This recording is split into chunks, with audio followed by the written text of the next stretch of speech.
noches y bienvenidos a Tercer Grado. Hoy nos acompaña René Delgado. Buenas noches. Raimundo Rivapalacio. Muy buenas noches. Sergio Sarmiento. Buenas noches. Denise Merker. Buenas noches. Leo Zuckerman. Muy buenas noches a todos. Y Genaro Lozano. ¿Qué tal? Buenas noches. Bien, el tema que más debate ha generado sin duda es el relativo a las declaraciones del doctor Hugo López-Gatell en el programa del Canal 22, El Chamuco, en donde lo que dice es que el tema de la falta de medicinas para los niños con cáncer estaría siendo usado por la derecha internacional para desprestigiar al gobierno y crear un ambiente golpista. No son sus palabras, pero esencialmente es lo que dice. Generó todo tipo de reacciones. Me parece que en las redes sociales es de lo más intenso que yo he visto y todas casi alineadas en su contra, que aunque después empezó una defensa de él por parte de quienes son afines a la 4T, pero sin duda un balance muy negativo para él. Al día siguiente el presidente toma distancia de esas declaraciones, reconoce que hay falta de medicinas y el propio López-Gatell saliendo externa su simpatía con los padres de niños con cáncer y lo que dice es que es un tema de desinformación. No es el problema sustantivo, pero el problema vinculado a cómo se está manejando pues, por la prensa mal informada o malintencionada. Empecemos contigo, René. Hoy haces un comentario muy interesante en la mañana con Daniel de Iturbide en Despierta. Decías que había enfrentado decisiones complejas, presiones y un ambiente pues bastante de inquietud social. Así es como empezó el doctor López-Gatell y de ahí saltabas a estas declaraciones. ¿Por qué no nos elaboras ese argumento? Bueno, yo creo que es un servidor público calificado que ha estado sujeto a una circunstancia adversa, a decisiones complicadas, a presiones y a este malestar social derivado justamente de la incertidumbre que genera la propia pandemia. Y aunado a ese hecho, presionado por obedecer a su jefe, presionado por los intereses de la industria farmacéutica, complicado por la circunstancia pandémica y, desde luego, con una doble responsabilidad. Llevar una Secretaría de Estado sin ser secretario y, por el otro lado, ser el vocero de una desgracia como es la crisis sanitaria. Y es un hombre, por lo demás, decía yo, con enorme facilidad de palabra, carisma mediático, hoy ya no nos acordamos, pero era una estrella, un rockstar de los medios, pero que se vio entrampado por sí mismo. Y de ahí pasó a los dislates, a los errores y, desde luego, diría yo, a las groserías, porque es una grosería lo que hizo. Y que en esa medida, si él no pide una disculpa pública por el atrevimiento de decir que los padres de niños con cáncer tienen tentaciones casi golpistas, como dijo, creo que tendría que dejar el cargo, porque sí me parece una desmesura, una desproporción, calificar de ese modo a quienes con legítimo derecho reclaman atención médica y ejercen un derecho constitucional, el derecho a la salud de sus hijos. Entonces creo que no basta con decir un día una cosa, desde decirla al día siguiente, sino creo que tendría que tener una expresión pública de perdón frente a lo que había dicho. ¿Compartes ese punto de vista, Genaro? Sí, yo quisiera no personalizarlo en López-Gatell, aunque sí quiero traer a colación una experiencia, una anécdota que pasó en 2019, el día que conocí a López-Gatell.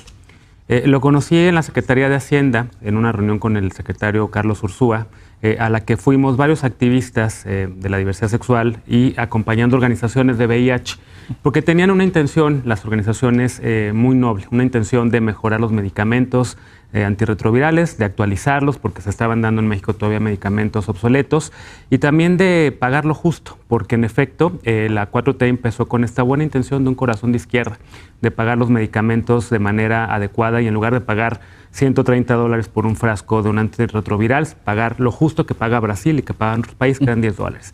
Y a esa reunión el secretario Ursúa mandó llamar al subsecretario López-Gatell. No había pandemia, era 2019, en las 7 de la noche. Lo llevaron de su casa en el sur de la ciudad. Llegó a la reunión a escuchar las propuestas de la sociedad civil. Sociedad civil traía y llevábamos un esquema de lo que llamamos un nuevo paradigma de VIH para actualizar estos medicamentos y negociar bien con las farmacéuticas. Y creo que López-Gatell ahí, la verdad, a mí como a todo el país, me imagino también, o la mayoría del país al principio de la pandemia, nos sorprendió a todos su inteligencia, cómo escuchaba y demás. El tema, para no ser el cuento largo, es que los medicamentos antirretrovirales hoy, a 3 años, siguen teniendo y presentando desabasto, sobre todo en el ISSSTE, sobre todo en el ISSSTE. En el IMSS se hizo incluso una plataforma para demostrar los medicamentos faltantes. El tema es que hoy veo al secretario López-Gatell, no sé si sea parte del desgaste de tantos años, ya 2 años al frente, digamos, de la Secretaría de Salud, sin serlo, como decía René la mañana precisamente, o también por la pandemia. Pero en lugar de ponerse los guantes, en lugar de ser el funcionario que esté sirviendo a la gente, en lugar de ser el funcionario que esté rindiendo cuentas, lo estamos viendo como ese funcionario que sale a deslegitimar el rechazo, el reclamo de los grupos de padres y madres de medicamentos oncológicos que están faltando para niños y niñas con cáncer, que también desestima cuando hay falta de medicamentos antirretrovirales. La 4T sí llegó con esta intención buena, de izquierda, de cambiar el esquema de la compra de medicamentos y el sistema de salud, pero la instrumentación ha tenido yo diría, una falta de tacto que parece de un gobierno de derecha. Entonces, sí estoy un poco a 2 años y medio de esto. El primer año dije, perfecto, claro, es normal, tienen que aprender la curva de aprendizaje, la distribución, por supuesto que se enfrentan a farmacéuticas y a los intereses de múltiples años y de múltiples políticos que estaban ahí detrás, pero ya estamos a casi 3 años y sigue habiendo un problema de desabasto, como Leo escribe en su columna, citando a la organización Nosotras, ya he tenido desde hace 3 años justamente un mapeo de los medicamentos que están faltando en el país. Y en efecto ahí mencionas que, pues digamos, se desarticuló el viejo sistema y no se ha podido articular uno nuevo. Y que en efecto los datos muestran que sí hay un desabasto de medicinas. Dices, lo ha habido también en el pasado, pero ahora es más acentuado. Sí, la verdad vale mucho la pena leer este reporte del colectivo Cero Desabasto junto con Nosotros, Nosotras, porque creo que da una buena radiografía de lo que está pasando. Primero que nada, reconoce que sí en el pasado había corrupción y desabasto, ¿no? O sea, y creo que sí es cierto, ¿no? O sea, sí había corrupción. Y creo que este gobierno llegó con la intención efectivamente buena de que no hubiera corrupción y ya no hubiera desabasto. Lo que pasó es que la intención se quedó en eso, en pura intención, y la solución que trataron de implementar pues no les funcionó, ¿no?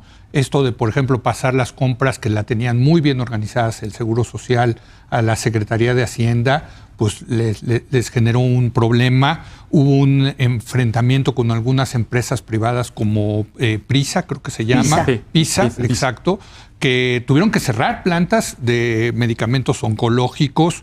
Luego, lo de la ONU también mencionas. Sí, la desaparición del Seguro Popular para el INSABI, que pues empezó sin tener ningún tipo de reglas. Y efectivamente, lo que tú decías, ya desesperados, pues pedirle a la ONU, ¿no?, que no tenía ninguna experiencia en México de comprar medicinas, para que compraran las medicinas tampoco funcionó, ¿no?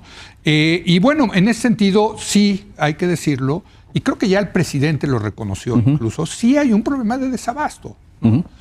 Acá los datos son muy interesantes. Al que mejor le va es al ISSSTE, ¿no? El que tiene menos desabasto es el ISSSTE. Luego el IMSS empieza a tener problemas serios, pero donde hay un problemón de verdad duro es en los hospitales que maneja la Secretaría de Salud. Ahí el dato es contundente. 1 de cada 4 recetas no las surten. Y desde luego, bueno, pues está el tema de los oncológicos, ¿no? Que son medicamentos muy particulares, pues son para las quimioterapias, en fin. Y eso es lo que les ha reventado, ¿no? El tema al gobierno. Y yo creo que en el caso, y termino diciendo, en el caso de Hugo López-Gatell, pues es un caso de libro de texto de un hombre que se le sube el poder, ¿no? Y luego ante las críticas se vuelve paranoico, ¿no? O sea, de que realmente sí está viendo él una conspiración internacional que trata de hacerle un golpe de Estado a este gobierno. Bueno, pero no sé qué opinen ustedes, pero nada más alejado, ¿no?, de la realidad que pensar que hay una gran conspiración internacional para hacer un golpe de Estado al presidente López Obrador. A partir de ese motivo. Sí, a partir de ese motivo. Exacto. A ver, Denise. Bueno, son varias cosas. Yo creo que de entrada esto es una tragedia mayor. Y creo que, y en ese sentido, las declaraciones de Hugo López-Gatell se vuelven tan escandalosas, porque estamos hablando de personas que sufren de enfermedades que hoy son curables, siempre y cuando tengas acceso al tratamiento y si lo tienes en tiempo y forma. Porque el cáncer, con tratado con quimioterapias que se puede perfectamente curar, si no las aplicas con cierta sistematicidad, pues simplemente se vuelven resistentes, reaparece, y entonces realmente lo que sigue es la muerte. Entonces la desesperación que hay en torno a esto es gigantesca y efectivamente, coincidiendo con todo lo que se ha dicho aquí, yo creo que el gobierno aplica esto que ha aplicado en otros rubros, pero que aquí se refleja en muertes, y es vámonos rápido, a toda velocidad, hagámoslo sin encontrar antes la solución alternativa. Sí se pagaba en México precios muy altos por medicamentos, es cierto. Muchísima corrupción. Muchísima corrupción, sí. Es cierto. Pero entonces, cuando te vas contra eso, no tienes que pensar antes cómo le voy a hacer, dónde tengo la solución de cambio. Y pasan 3 años y cuántas vidas humanas se han perdido porque una buena intención. Y eso no es solamente en este tema, pero en este tema está siendo una crisis ética y moral absoluta. ¿Qué es lo grave de todas las cosas que han dicho, además de López-Gatell? López-Gatell miente en esa entrevista que da. Dice que no hay desabasto y además dice que solo son 20 los padres de los niños con cáncer, que es tremendo lo que dice. Y además también, básicamente, pues los relaciona a ellos como si estuvieran en una nómina. Dice, no sé si estén en una nómina, son una clientela. Es decir, es profundamente grosero lo que hace López-Gatell.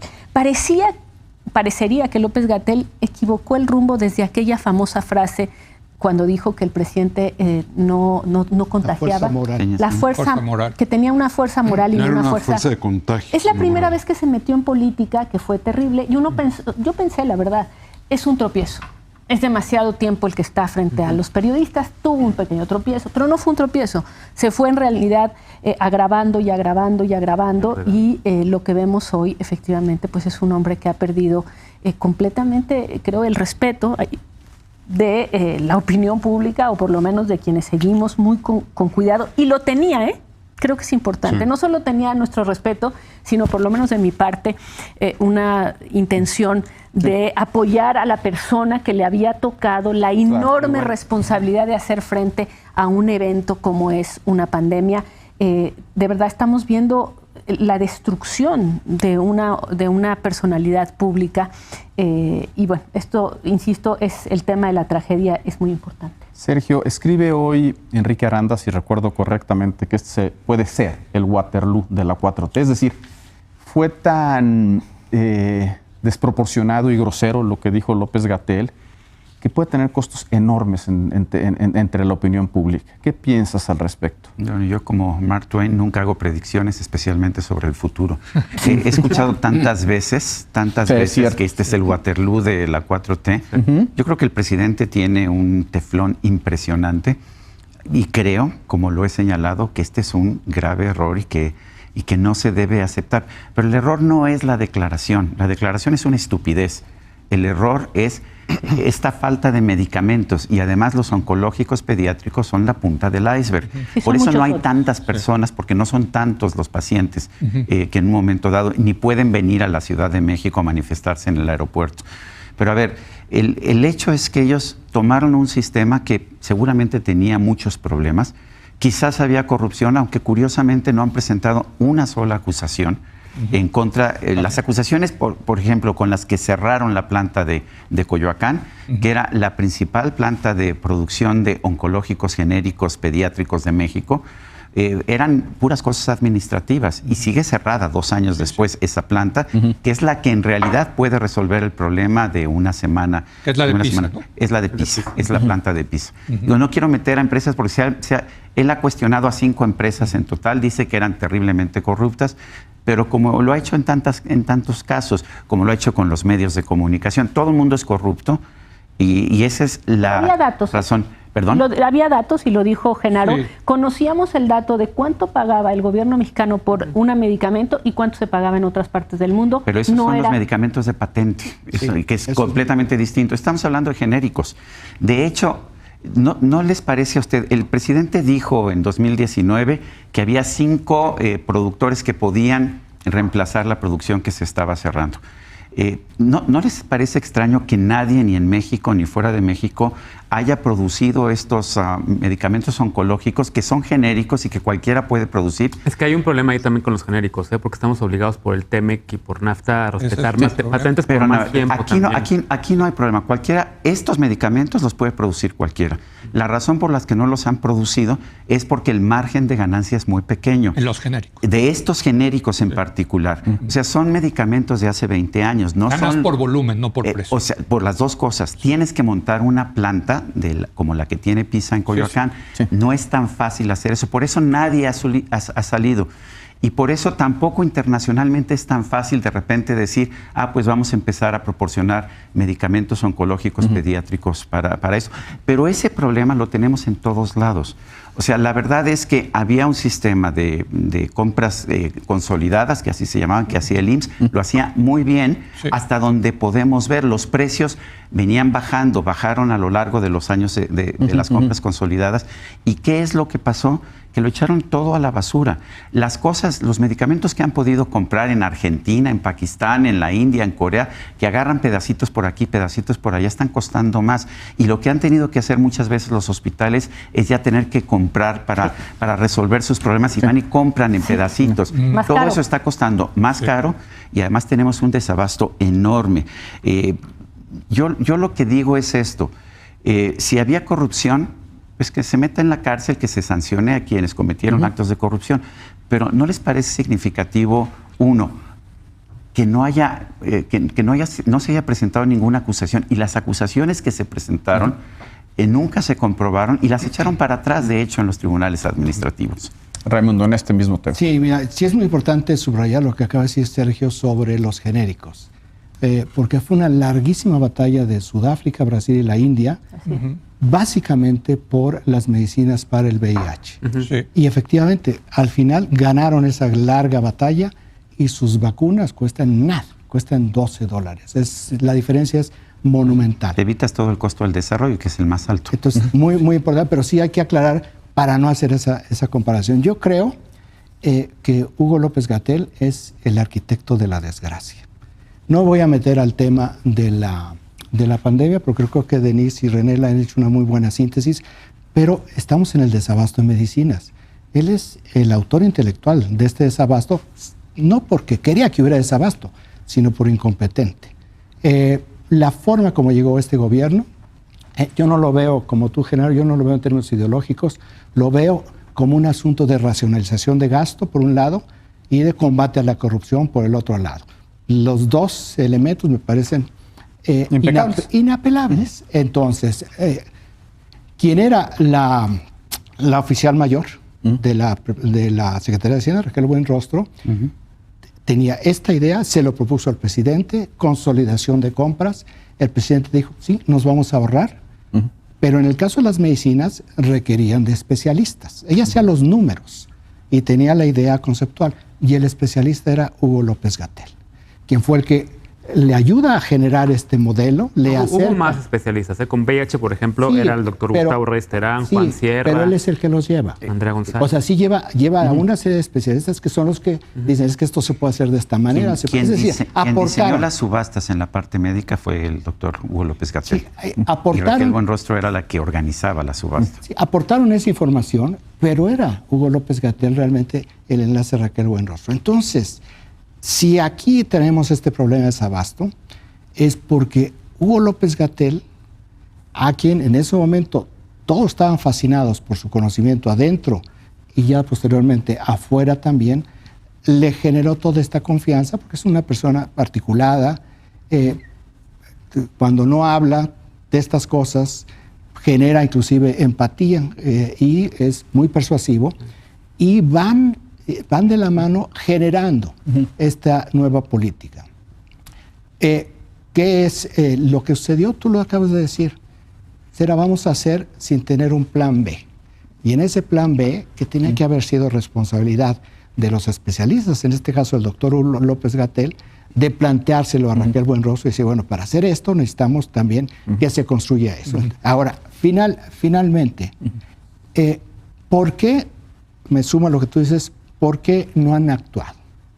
Se fueron contra PISA, la inhabilitaron, después le tuvieron que volver a comprar, pero sí tienen una investigación en curso que está congelada. Es la investigación contra los laboratorios Pharma que fueron inhabilitados por este gobierno porque no dieron afectaron a más de 700,000 niños por razones oncológicas vinculadas con Enrique Peña Nieto, no con el gobierno de Enrique Peña Nieto, vinculadas con Enrique Peña Nieto, que de 22 millones de pesos que le compró el gobierno de Vicente Fox en su administración a 612 millones de pesos que le compró o que le compraba anualmente el gobierno de Felipe Calderón, lo elevó a más de 2,000 millones de pesos. La empresa distribuidora de medicamentos, fabricante de medicamentos, que tuvo una explosión. Pero a ver, déjame. Eso está un tiempo atrás. En este momento, el tema sería que se desarticuló ese sistema, inclusive con estos procesos, pero lo que se puso en práctica no ha funcionado como se esperaba que debía funcionar. Ese es el problema al final de cuentas. No es de intenciones, es esencialmente de organización. Lo que está haciendo es que es de organización. Sí, tenía buena intención desde el principio. O sea, nadie puede dudar, ni siquiera. Pero eso entonces es gerencial, es un tema de administración. De estrategia, de conocimiento, de logística, en la cual no estaba capacitado López-Gatell a quien se lo dieron. Y luego, en la improvisación, lo de las Naciones Unidas que menciona Leo, que dice, bueno, ni siquiera han visto las películas donde se ve la enorme burocracia de esa organización y con conocimiento. Es decir, nunca habían hecho ese trabajo. Tan improvisados. A ver, déjame, Leo, que nos llevan a eso. Opinión pública. ¿Crees que esto trasciende a la opinión pública? Sí, yo creo que sí. Yo creo que lo que vamos a ver es no el Waterloo, también estoy de acuerdo con lo que dice Sergio, pero sí le va a costar al presidente y a su gobierno esto, porque sí duele. Digo, varios de aquí hemos entrevistado a los padres, ¿no? de los niños con cáncer que no tienen medicamentos. Y pues no sé ustedes, pero a mí se me hace un nudo en la garganta, porque uno se pone, es empático y se pone en los zapatos de estas personas y dice, qué desesperación. Y luego que salga el doctor Hugo López-Gatell a decir que son una especie de comprados, golpistas que le hacen el juego a la derecha, es indignante, de verdad. O sea, yo creo que lo que tiene este señor es que ir a hablar porque tampoco los han recibido. Esa es otra parte fundamental. Han sido poco empáticos. O sea, reciben a mucha gente, pero luego a este tipo de grupos, lo mismo pasó con las feministas, por cierto, pero este tipo de grupos ni siquiera los han recibido. Bueno, los han recibido funcionarios de menor nivel, hay que reconocerlo, ¿no?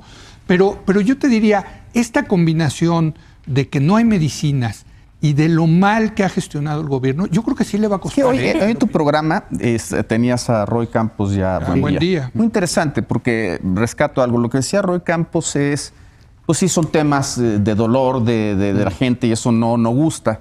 Pero en el momento que se politiza y se vuelve un tema de estar a favor o en contra de la 4T, ya las posiciones se empiezan a fijar a partir de ese lente. Así es. Ya todo está filtrado. Y entonces la gente sí, hay una parte que cree que hay una suerte de conspiración para molar al gobierno y la otra que no la hay.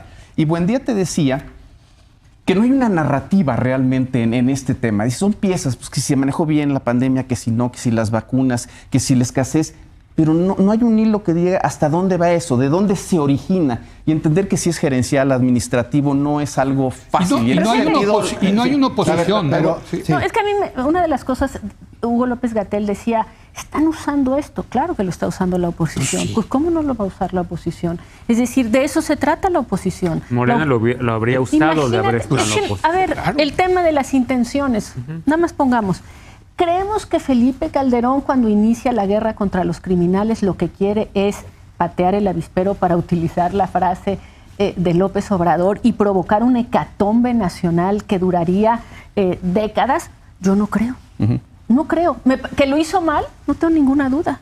No tengo ninguna duda. La intención, ¿qué justifica? ¿Qué justificación es la intención? Perdón, cuando hay resultados de este tipo, muy poco. es muy poca lo que te quita, digamos.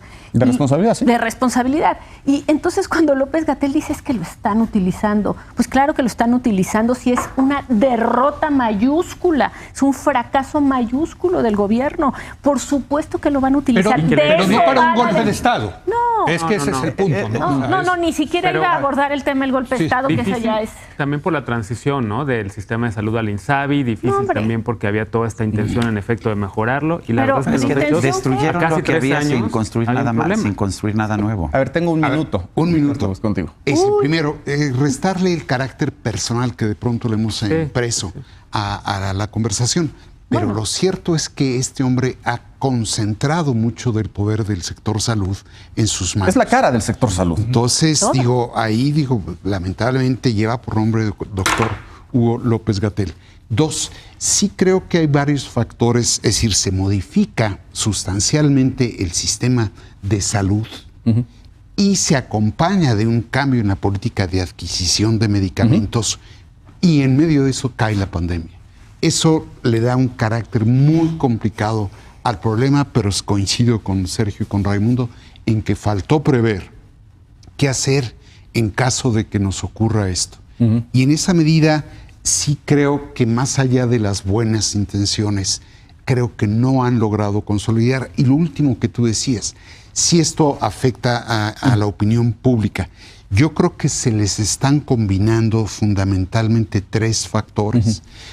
La falta de atención y de abasto en el sector salud, el crecimiento ostentoso de la violencia, no sé si en el número, pero en el impacto sí está creciendo, y la inflación. Entonces, esos ya son factores que sí inciden no sobre la opinión que uno publica, sino sobre la opinión pública. Bien, Raimundo quiere hacer un comentario, pero hacemos un corte y después... Sí, me parece muy bien.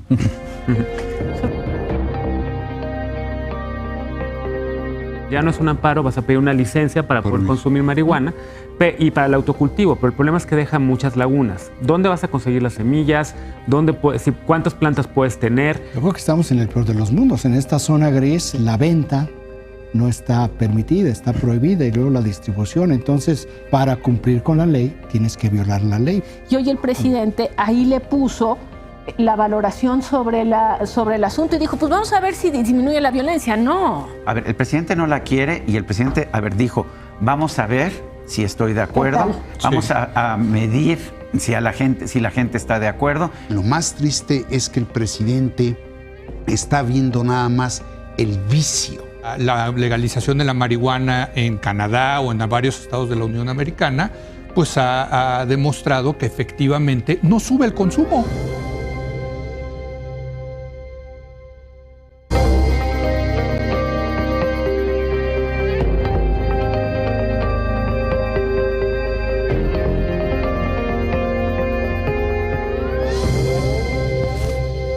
Raimundo, querías hacer un comentario sobre este Sí, sobre el tema que tú mencionaste, que si esto sería el Waterloo de Andrés Manuel López Obrador. Yo creo que no nada más no va a ser el Waterloo, sino al contrario. Yo creo que quitando esta manera de expresarse López-Gatell, que generó tanta animadversión, unas críticas hoy en la prensa impresa espantosas, de insultos totales, en realidad lo que hizo López-Gatell es repetir las ideas fuerza del presidente López Obrador. Lo corrigió, ¿eh? El presidente pero te voy a apagó completamente el presidente. Los voy a contradecir en la réplica ahorita que termine. Pero ¿qué es lo que? De esta parte del golpe suave. Sí. Esto no es un invento de él, no se le ocurrió a él. Esto viene desde hace 2 años en el canal 6 de Julio, en un documental de Carlos Mendoza que animaron todos los cuadros propagandistas del presidente López Obrador y que lo han venido desarrollando. Es decir, no dijo nada nuevo. Más allá de que es una tontería el concepto, porque ni siquiera se aplica si lo vemos en términos históricos. No, pero hay una tradición en la izquierda de América Latina para hablar de golpes suaves, por lo menos desde Allende, ¿no? O sea, a ver, ese no fue un golpe suave. No, bueno, en Allende evidentemente no, pero un golpe suave requiere una intervención extranjera. Punto. No puede ser poder económico. No, intervención extranjera. El poder económico es cuando Pero bien, a ver, regresa al tema de cómo empata esto con el discurso, las ideas fuerza. Bueno, uno es la idea fuerza del golpe suave. La segunda idea fuerza, que es donde realmente pienso que era lo que iba, hablar sobre la corrupción de políticos y distribuidores de medicinas. Creo que ese era el centro, que es un argumento muy sólido porque pues sí tiene bastante sustento, sí tiene bastante solidez lo que están señalando. Y la otra, ¿por qué digo? Lamento contradecir a Denise y contradecirte a ti. ¿Por qué digo que lo de ayer fue un bálsamo para la opinión pública? Que se anunció posteriormente, que regresaban las conferencias de prensa semanales. Entonces, después, en ese mismo día, donde está siendo apaleado, ¿qué es lo que le hace? Te voy a regresar el reflector porque está regresando el COVID. Entonces, ¿perdón? Porque está regresando la COVID. Más allá de eso, si nunca se fue. Sí, no, pero es que yo sí creo que hay que reconocerle, como siempre, bueno, yo le reconozco al presidente una capacidad de lectura sobre la opinión pública increíble. Hace estas declaraciones López-Gatell y el presidente se presenta al día siguiente y el cambio que provoca en las redes, cuando el presidente dice respeto a los padres, sí hay desabasto, obliga a corregir a López-Gatell, que por supuesto en esa soberbia increíble no reconoce que está en realidad cambiando su posición. Y luego me parece que lo de regresar las mañaneras, yo nunca pensé que iba a pedirle la renuncia, que merecería pedirle la renuncia. Y luego el otro me parece que es un tema que va por otro lado, que es... Las conferencias semanales. Están subiendo los casos de COVID y yo creo que esa decisión de hecho estaba tomada antes. No creo que es un espaldarazo en medio de estas terroríficas declaraciones. Déjame cambiar de tema porque hay otro que discutir, que tiene que ver con la decisión que tomó la Suprema Corte de Justicia, 8 votos a favor, 3 en contra, para en efecto eliminar la prohibición para el uso lúdico de la marihuana. Ha habido muchos comentarios, Genaro, que sí es un avance, que sí no es un avance, porque al final de cuentas pues no puedes sembrar, no puedes comercializar, solo la puedes consumir. De inicio, como dices tú en tu columna, hay un pecado de origen porque tienes que conseguir la semilla y eso es ilegal, etcétera. ¿Tú cómo lo ves? ¿Como un avance y de qué calado? Yo creo que es un avance en el sentido de que una vez más la Suprema Corte no es la primera vez que dice eso, lo había dicho ya en 2015 y a partir de ahí empezó todo un ejercicio estratégico que organizaciones como México Unido contra la Delincuencia, abogadas como Lisa Sánchez y Luisa Conesa, Andrés Aguinaco, Sara Snap y muchos colectivos empezaron a hacer amparos para, después de que la Suprema Corte en 2015 dijo que consumir marihuana personalmente es un derecho fundamental porque es el libre desarrollo de la personalidad. A partir de ahí se lograron hacer estos amparos. Yo tengo un amparo, por ejemplo. Lo que hace la Corte ahora es, ante la inacción del Legislativo, porque la Corte le había dicho al Legislativo, tienen 30 días después de la última, del último amparo ganado, después de que había jurisprudencia. Para derogar 5 artículos de la Ley General de Salud y para poder regular el mercado de la marihuana. El Senado de la República pidió no una, sino 3 prórrogas que lleva hasta que la Suprema Corte de Justicia vuelve a traer el tema y emite una declaratoria general de inconstitucionalidad, que es lo que pasó esta semana, volviendo a decir el consumo personal adulto de cannabis es un derecho al libre desarrollo de la personalidad. Eso implica que ya quien quiera no tiene que pedir un amparo. Ya no, exactamente. Simplemente tiene que ir, eso sí, a la COFEPRIS. Y pedir una licencia. Y pedir una licencia. Mira, para consumirla. Andrés Aguinaco hace una muy buena metáfora. Todos podemos manejar un auto. Cualquier persona puede salir a la calle y manejar un auto. Pero si te agarra la policía y no tienes la licencia, tienes problemas. Entonces tienes que ir a la alcaldía a pedir tu licencia para conducir. Va a ser lo mismo con la marihuana. Ya no es un amparo, vas a pedir una licencia para poder consumir marihuana y para el autocultivo. Pero el problema es que deja muchas lagunas. ¿Dónde vas a conseguir las semillas? ¿Cuántas plantas puedes tener? Que son todos los vacíos legislativos que el Senado y la Cámara de Diputados tendrían que sacar a partir de la próxima legislatura. ¿Por qué no legisló eso? ¿Por qué no se legisló? Pues hay varias versiones, ¿no? La versión del presidente en la mañanera, que prácticamente no le gusta el tema. Sí, pero vaya, pero es una Cámara plural, es un Congreso plural. Pero con mayorías de Morena. No, pero nadie lo empujó. No, tampoco el PRI hay dos iniciativas, lo que pasa es que son distintas, una en el Senado que está aprobada y otra también en la Cámara de Diputados. Sí, pero la del Senado es una porquería, estaba muy mal. Las dos tienen muchas limitaciones, pero sí hay iniciativas, pero no hubo un acuerdo. El Senado aprobó una que se atoró en la... Pero parecía que políticamente no hay un consenso, que eso debe avanzar. Políticamente no hay un consenso. Prefieren tomar distancia del tema. Es que no es popular. El que no la quiere. A ver, el presidente no la quiere y el presidente, dijo, vamos a ver si estoy de acuerdo, vamos a medir si la gente está de acuerdo, y si no me gusta lo que pasa, entonces voy a emitir una ley. Lo cual sería inconstitucional por una sencilla razón. Esto sería un derecho fundamental, el derecho al libre desarrollo de la personalidad. Así está en el dictamen que escribió el consejero presidente, el ministro presidente, antes de ser presidente, en 2015, Arturo Saldívar, y lo que señaló es que esto era un derecho. Y los derechos los derechos constitucionales no se pueden eliminar con una ley. Pero claramente, si nosotros vemos las encuestas de opinión, esto no es popular. Ha venido creciendo, ha venido cambiando. Sigue siendo, si tú haces una votación hoy, una consulta pública, sobre todo de las que hace el presidente, vas a ver que... La medicinal ya la gente está más a favor. Pero se va ganando terreno. Si haces una consulta hoy, el presidente ve la opinión de la gente, y en eso también tiene mucha habilidad el presidente. Sí sabe tomar la temperatura de la opinión pública, y sabe que no es popular, y por eso no la está apoyando, así de sencillo. Además, el presidente él dice que es progresista o liberal, pero es conservador, absolutamente conservador, y él no se siente a gusto con esta iniciativa.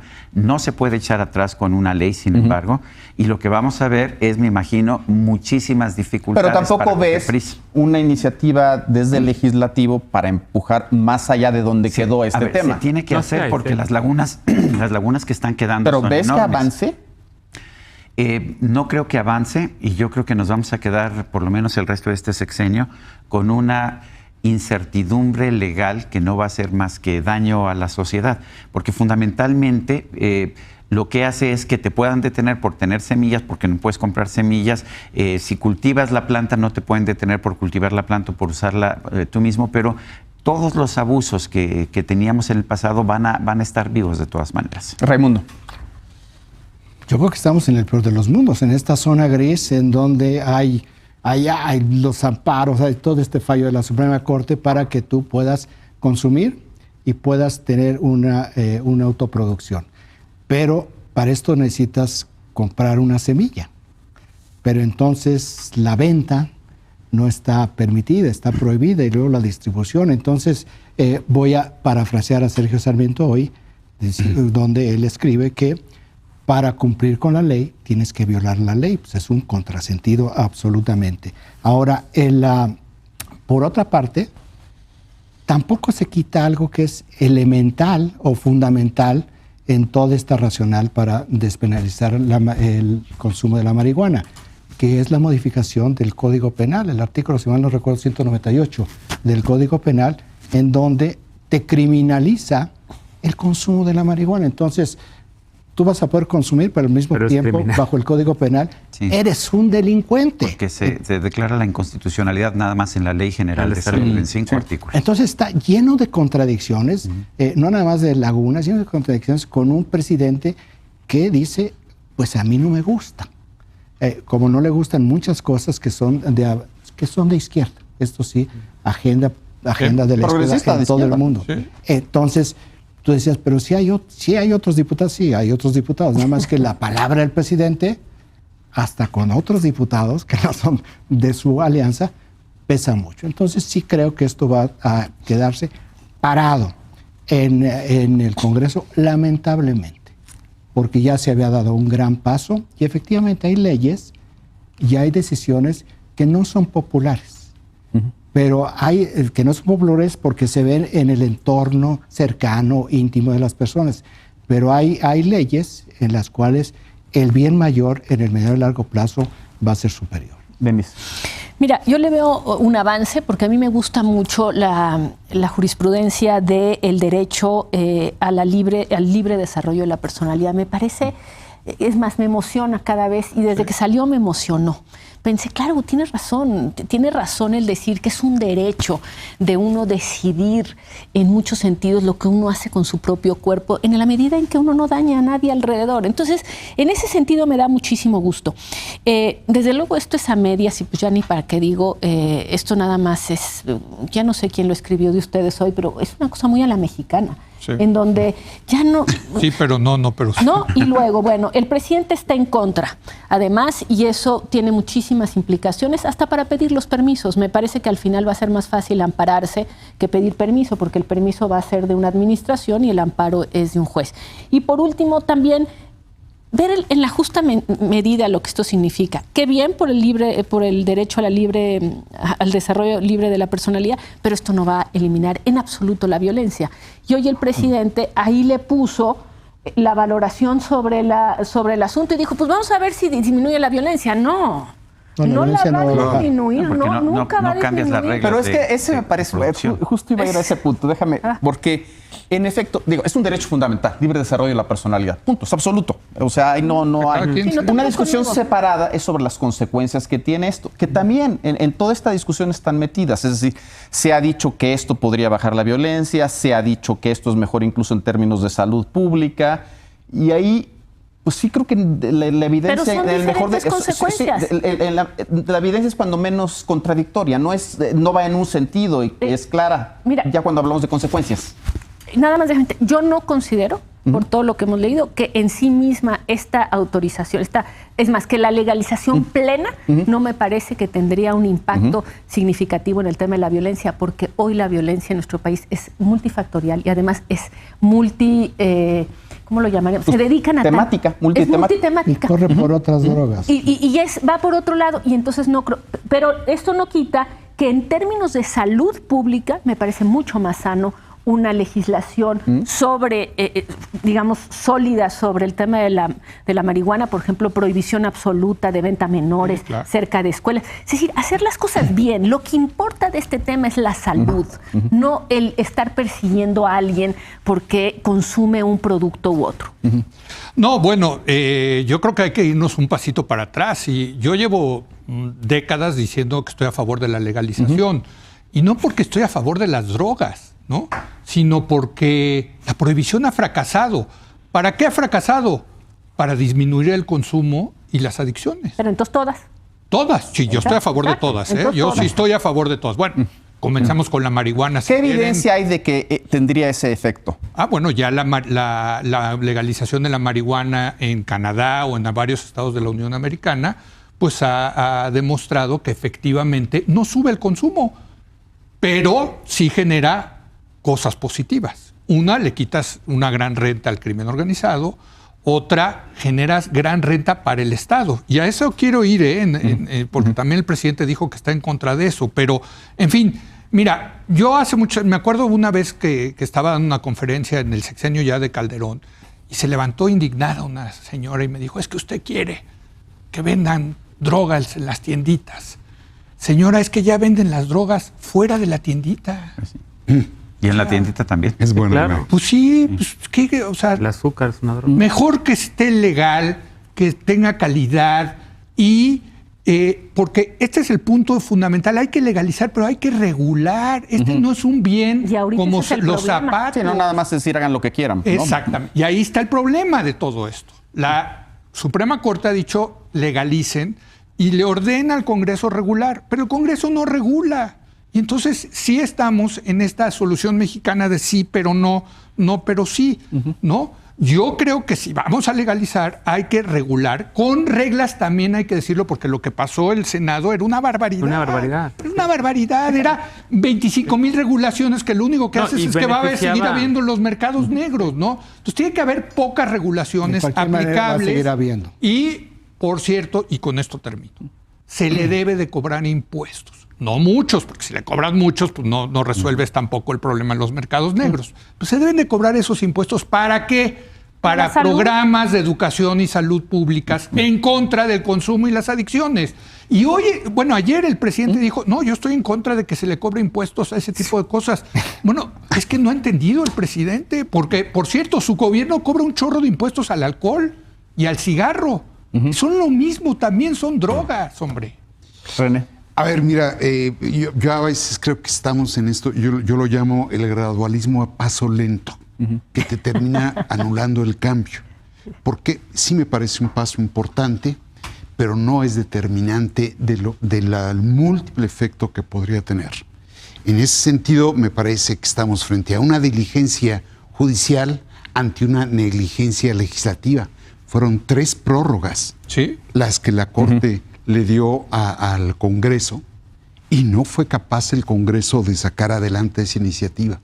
Y entonces resuelve y reconoce un derecho, pero no abona en favor de una política integral que, por un lado, respete derechos y disminuya la violencia. Y en esa medida le arrebate el mercado a los narcomenudistas o al narcotráfico y le dé posibilidad al Estado de plantear otro tipo de política en materia de seguridad. Lo más triste es que el presidente está viendo nada más el vicio y no está viendo que puede ser o no un derecho. Lo es en estricto sentido. Yo no tengo el vicio de la marihuana, pero sí tengo el del tabaco. Y si esa legalización o regulación me permitiera darle otro enfoque a la lucha contra el crimen, lo estamos desperdiciando. Que mata más el cigarro, por cierto, que la marihuana. Sí, comprobado empíricamente. Mucho más. Ahora, el punto es si vamos a seguir viendo de manera aislada los fenómenos y el presidente no los integra en una política de amplio espectro, se puede venir abajo el paso dado. Totalmente. Mira, creo que el presidente, en efecto, creo que le falta información y está escuchando a otro sector de Morena, porque hay un sector de Morena que ha estado siempre a favor de la regulación. Olga Sánchez Cordero dejó una iniciativa en el Senado que luego tomó Jesús Rodríguez y que luego fue completamente cambiada por el senador Julio Menchaca y por los cabilderos de Canadá, que justamente es lo que denunciaban los colectivos de la Regulación por la Paz. El presidente creo que escucha mal porque habla y se preocupa por la salud y se preocupa por el tema de que no quieren que hagan negocio. Perdón, deja que interrumpa. Yo auténticamente creo que es una posición personal, que él, si le preguntar si él está a favor o en contra, pues está en contra. Es un tema moral, pues. Y está en su derecho. Y está en su derecho de tener. Yo creo que sí. No es que esté mal informado, es que tiene una posición clara. Yo creo que no he escuchado bien a Jesús y a Olga Sánchez Cordero y a los médicos que hay evidencia. Fíjate, estábamos hablando en el bloque anterior y lo conecto con porque además hay una persona clave ahí también para ahora los permisos de COFEPRIS, que es Hugo López-Gatell, de nueva cuenta. Cuando uno se ampara para esto, todavía, el amparo hace que el juez ordena a COFEPRIS que te dé tu licencia. Ya no se estaban tardando nada, te llegaban cuestión de 2-3 semanas. Ahora la prueba va a ser para COFEPRIS para ver qué tan rápido va a dar estas licencias. El presidente dice, y faltan medicamentos oncológicos de VIH, epilepsia y demás. La marihuana tiene propiedades médicas para todo esto, para el cáncer, para la epilepsia, para el VIH. Si no, ahí están todos los colectivos que han demostrado cómo la sustancia del CBD ha ayudado a todo esto, ¿no? Para salud pública, la regulación del estado de Colorado, por ejemplo, se ha ido toda la regulación, todos los impuestos a salud pública y a programas para erradicar no lo que René dice vicio, sino consumo problemático. Eso. Consumo problemático de ciertas sustancias, ¿no? Lo que tienes, René, con el tabaco. Es un consumo problemático. Acabo de tranquilizarme. Tienes consumo problemático, querido René, pero ya no debo fumar tanto. Y en efecto, el tabaco es mucho peor. Y hay consumo problemático en este país de alcohol, de azúcar y de otras sustancias que también son drogas, de cafeína incluso, ¿no? Que también es una droga. Yo creo que yo tengo ese. Va a haber, yo también, yo de cafeína. Consumo problemático. Y bastante problemático. Creo que esto va a detonar una discusión a nivel nacional importante, porque en el legislativo vamos a ver la presión. Ahí está el colectivo todavía fuera del plantón 420, que lleva prácticamente 1 año y medio fuera del Senado exigiendo que se regule. Pero te cuesta trabajo admitir que el presidente está en contra. Finalmente, un último comentario sobre este tema y con eso cerramos el programa. Yo me voy a adherir a la posición de Denise de la emoción de esta tesis del libre desarrollo de la personalidad, porque fundamentalmente es reconocer, como decía John Stuart Mill, que sobre mí, sobre mi cuerpo, yo soy soberano. Para mí es fundamental, como un liberal convencido, el defender esa posición. Cuidado, sin embargo, El libre desarrollo de la personalidad no se aplica nada más a una hierba, se aplicaría también a otro tipo de sustancias. Y esto nos tendría que llevar, tarde o temprano, a la legalización de todas las drogas. Creo que hay que hacerlo, creo que hay que hacerlo bien, creo que hay que regular de forma adecuada. Hay drogas que son muy peligrosas. La marihuana no lo es. El alcohol mata mucho más que la marihuana, el tabaco mata mucho más que el alcohol y mucho más que la marihuana. Si consideras, de hecho, las muertes por accidentes, también el alcohol mata mucho más, pero el punto es que tenemos que buscar cómo regular para tener éxito, pero sobre todo también para respetar el derecho de la gente de tomar sus propias decisiones. Yo no fumo, nunca he fumado, pero no estaría de acuerdo en meter en la cárcel a René Delgado por un consumo problemático de tabaco. Bueno, a ver. No, por alusiones, por alusiones. Saca tu cigarrito. Oye, no, sacaste un tema. Dices que esa es una postura personal. Yo así lo veo. Sí, yo también, Sí, totalmente. sí, nada más que el hombre es jefe de Estado. Entonces hay posturas personales y estatales. Pero todos los jefes de Estado en el mundo entero, Sí.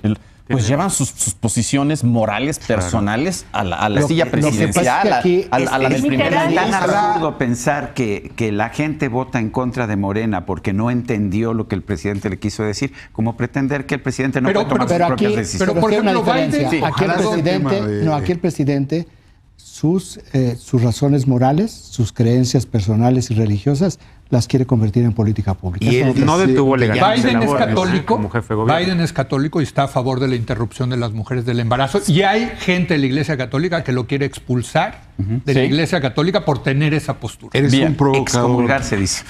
Bueno, todo esto tendrá que esperar para cuando regresemos de este receso de verano que cada año nos tomamos. Entonces lo esperamos en agosto para una nueva emisión de Tercer Grado. Muy buenas noches.